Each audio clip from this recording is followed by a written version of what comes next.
Freddy van die Vrystaat het sy boerdery laat staan. Wat gevat die noorde gevaar. Hy wou 'n nuwe lewe maak waar niemand hom kon raak nie. Wat hy doen is mos sy eie saak. Freddy van die Vrystaat het sy voorby voorgelei. Die windpomp vir die laaste keer sien draai. Voorom lê die Goudstad en daarachter lê die Gryspad. Freddy van die Vrystaat sê goodbye. Hoeveel moet 'n man kan vat van Doringstad? Hoeveel keer dieselfde oes weer my?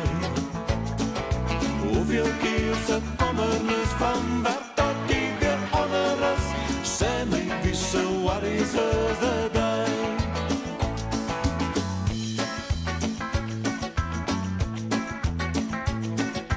Freddy van die Vrystaat het Johannesburg leer ken. Hier is minder kans nog om te wen. Hy is nie meer sy eie baas, nie soek van vroeg tot laat. Net 'n nommer eensaam in die straat. Freddy van die Vrystaat wou 'n ander lewe draai.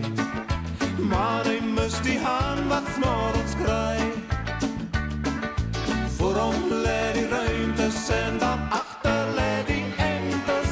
Freddy van die Goudstad sê goodbye. Hoeveel moet 'n man kan vat van stadsnabij? Hoeveel keer dieselfde lorrylijn?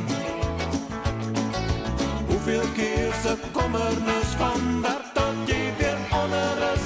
Sê my wie so wat is a day? Hoeveel moet 'n man kan vat van Doringstad? Hoeveel keer dieselfde oes weer my? Hoeveel keer se